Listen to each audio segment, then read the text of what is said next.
After that, the calls started pouring in from people who were desperate for someone to investigate. That was the fuel that started the film. Before we started filming, we had the opportunity to sit down with one of our favorite authors and documentarians, G. Edward Griffin, to find out what he knew about the subject. I'd like to talk for a minute about an issue that's getting more and more attention. That's the issue which scientifically is called stratospheric aerosol geoengineering, also called the chemtrail issue. I'm very aware of the chemtrail versus contrail controversy. As far as I'm concerned, it's an open and shut case. I have been watching the development of jet travel from its very beginning. I used to live near the Los Angeles airport. Remember when the first jets came in and landed? Man, they made a big noise. We never heard a noise like that before. And we used to go down and sit at the end of the runway and watch these jets come in and take off because it was a novel experience.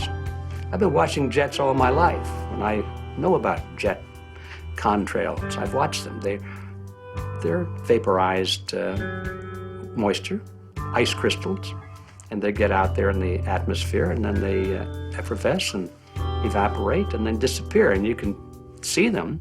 Plane moves along and the little white trail follows right behind it, and usually about 10 or 20 lengths of the plane or thereabouts, and then it's gone. And you can still see them that way, by the way, once in a while. So there goes a contrail.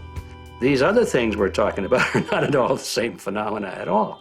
These planes go by and they billow out this white smoke, and it covers the sky from horizon to horizon. It doesn't dissipate at all. And they crisscross each other. And you see this thing cover the sky and turn it milky, and then people start having trouble breathing, and then you hear stories about the aluminum and barium deposits that they're picking up and the residue. And you put it all together, and I don't see how anybody who's got their eyes open and their mind open can come to any other conclusion but that somebody is spending a lot of money and effort to spray the planet. The question is, why? I have my own theories, but I hope that there will be some good investigative reporters go out there and get us the answer. I know that whenever it's finally discovered, and it will be, the people who are doing it will undoubtedly say, oh, well, we did it for you folks. It's for the greater good of the greater number. It's for the society. It's probably to prevent global warming, or maybe it's to inoculate people against some kind of a dreaded biological attack. We can't go around shooting everybody in the arm, but we can spray them and save their lives. You see how good we are? We're doing it for the benefit of society. I know they're going to, whatever it is, they're going to say it was for your good or mine. Think if we had the ability to steer hurricanes, and the hurricane was going to slam into New Orleans.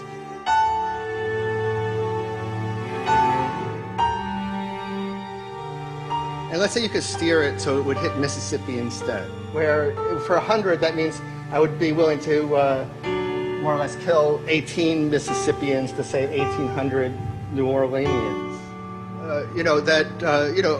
And if you do that knowingly, are you murdering those 100 people? And there's all kinds of equity issues there.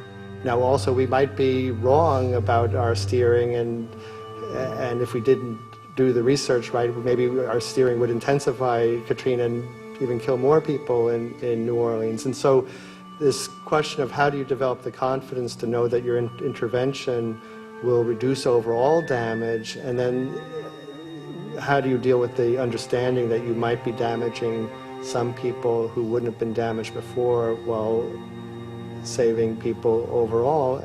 The spraying appears to be mostly in NATO countries. I've seen it here in the United States, I've seen it in England, I've seen it in Scotland, I've seen it in Canada, and I've had reports from people who live in France. There's a grouping, there's a political grouping here of some sort. It's international in scope. It's not just an American phenomenon, it's international. And anybody that wants to investigate that, I think, has to take that fact into consideration. They're going to find a political grouping and a political motive here. But in my humble opinion, it's not in your good or mine at all. I don't know what it is, but we'll soon find out.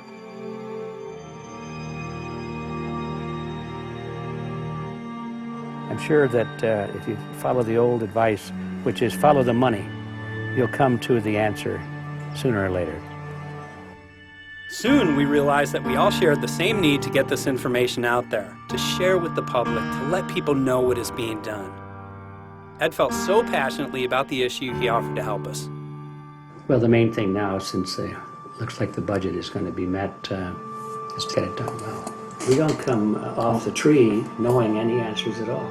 Yeah, we're not scientists. We're just asking questions, exactly. And we've got to be very skeptical about the answers. That's it's totally accurate, totally honest. Why can't people see this? They're not hearing it. They don't know. The facts are not being presented. We're very lucky, you know that? Look at this opportunity that's been dumped on us. I know. Opportunity. It's, well, this is going to... This is going to be a battle, I know that. A challenge and a battle, but I mean, why are we here if it's not for that? We're going to go to a short break with DJ Foxy. I go to get hold of Morrow, so it's going to be you for the moment. I'll call him again. So. sounds good. I saw the sky crisscross with chemtrails, and I can't remember if it was in LA or if I was on the road, but I had looked up one day and I thought, look at that. That's not the flight path, man.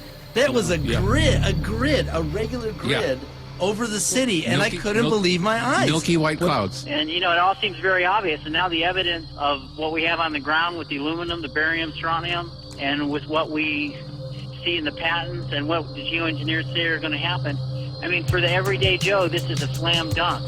This is a very delicate moment for the powers that be, because they're taking a covered-up operation like the tropospheric aerosol program, or Chemtrails, Project Icarus, whatever, it's had many names over the years. And they're making it overt into a geoengineering scientific shield to deflect sunlight because global warming's out of hand. So at this very moment, the belly of the beast is right above us with no armor.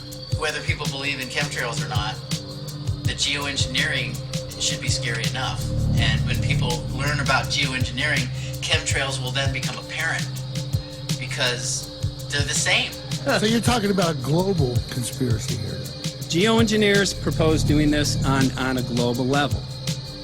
Off to Redding, California. Guess this is the second step after the 8 AF meeting. We'll see what we find.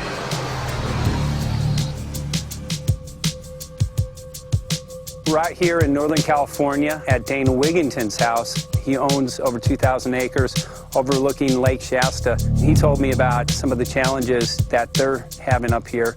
Let's go and talk to Dane. We'll see, what's going on his property. We'll see what he's going through and also what action he's taking based on the test results that he has.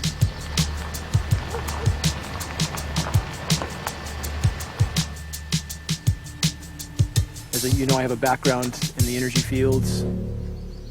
I worked on the first solar plants in the continental U.S. in the early 80s. My home was on the cover of the world's largest renewable energy magazine, so this is my background. My goal has been to alert the public there is a mountain of toxic material falling on us, period. Before about 5 years ago, our skies were typically blue, and now you see it's covered with lines and haze, and virtually nothing you see on the horizon, nothing you see in the sky above us is a natural cloud. I mean, it is virtually all the remnants of these aircraft lines that you see fanning out, spreading into clouds, artificial clouds, but the sky is a very dirty look to it. There's not the white cloud blue sky that we had only a few years ago, but it looks like there's some sort of massive industrial activity or forest fires burning over there, and we see that typically every night. You see even down to ground level, the clarity drops off significantly, and we don't see that except for the days when we have these long lingering trails that spread and cover the whole sky, and on certain days you can see these trails actually dropping vertically like a veil. We assume the particulates are descending, and we have the tests to prove that we are being inundated with levels of aluminum and particulates that are literally tens of thousands of times what would already be considered high. So we're not talking about exposure to a slight percentage higher of these toxic materials. We're talking about quantities, for example, off the side of Mount Shasta. If you can pan back That's a landmark in Northern California, considered to be a pristine water source. Aluminum or snow sample off the side of Mount Shasta tested 61,000 parts per billion. This is just ordinary snow water. And people are drinking this stuff when they're hiking on the mountain. And remember, government action is required at 1,000. This is 61 times over the government limit, and our hikers are drinking this poisonous water on Mount Shasta Mountain itself. Barium, 83. Strontium, 383. So this summer, the people climbing are drinking poison. Basically. I certainly wouldn't want to drink 61,000 micrograms per liter of aluminum. And again, we've already seen in 5 years soil pHs in this area that have escalated 10 to 12 times, and we can prove that conclusively. Well, this is not speculation. We can prove conclusively that these metals have been in the rain. We have duplicate samples. Bachelor of Science in Forestry, International School of Forestry at Missoula. Master's in Zoology, specialized in aquatics. 35 years with the U.S. Forest Service as a wildlife biologist. And before that, several years with the USDA Soil Conservation Service as a soil conservationist. Also have run the botany programs, range and grazing programs. And I continue that today. Right now I do a lot of master gardener consultation work. When I started this garden back in about 2005 or so, the pH here was 5.5, 5.6. This is the old soil survey of the county. You can look at the page right here. This is my soil right here. It's a Dietz 125, 126 here at my house. And here, the soil reaction pH should be between 4.5 and 6.0. And over there in the pure mud, it's even a little darker. It's 6.8 right there. And what can this do to plant life and ecosystems?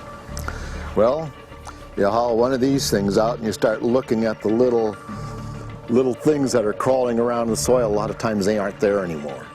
The little soil arthropods that you can barely see on a microscope, you can actually see movement with this. Little tiny macroscopic, look like little moving pieces of dust. Those start to go away. They're not gone entirely, but they start to go away. This is black oak acorns. You know, this is pieces of cedar wood. You know, come on, folks. This should be very acid, and I'm getting 10 times higher than expected. There's something really wrong here. But you can see all those reports, lots of them. Have over 20 reports here. Well, at least 20. I'd say it'd be closer to 30. All revealing dangerous amounts of aluminum and barium. You know, the science is there that something funny is happening, and the naysayers say, well, so what? Isn't neutral good? Well, no, neutral's not good. Neutral is not good. If your soil is supposed to be 5.6, it should stay 5.6 if you want the forest to be healthy. And if you want to grow a good garden, you have to keep your pH around 6.0, 6.5.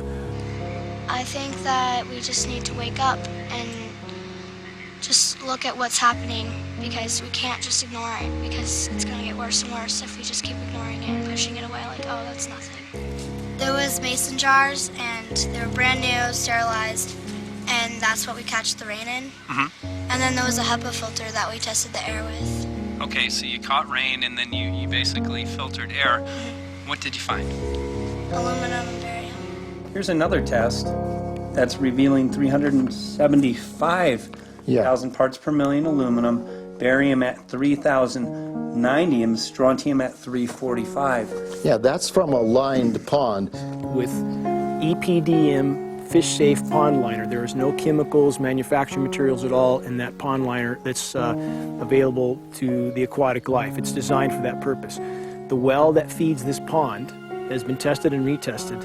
ND, no detectable aluminum, 0. The only other place this pond can receive water is rainfall. We are located on a filtered, forested hilltop, miles and miles and miles away from any industry, highway, and so forth. after several heavy spray days, there was a film that we received form on the surface of the water, and we tested that crust, and it was